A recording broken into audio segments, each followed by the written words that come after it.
Oh, ano gawa mo? Ito pa sir, naayos ba ito eh. Ang sir, nagkape ka na ba sir?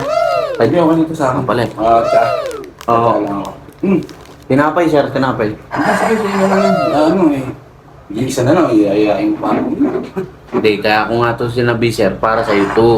Hindi ako na, kasi nga, para sa iyo naman talaga yan, iayain mo pa ako. Sabi mo itong kape mo, para mamaya, ano. Hindi, nakakaya naman sir. Pagka ikaw meron, binibigyan mo ako. Kaya, bibigyan din kita sir. Hindi, okay lang, huwag na. Kasi nga, para nga sa iyo yan. Kasi nga, para nga sa iyo yan. Kasi nga, para nga sa iyo yan. Sabi mo na yung plato mo. Sa'yo na yan. Sabi mo, hugasan mo maya, ha?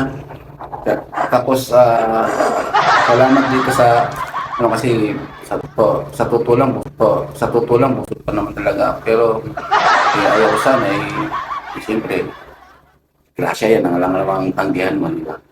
Ayun sir, Salamat. ganda yung ginagawa mo sir.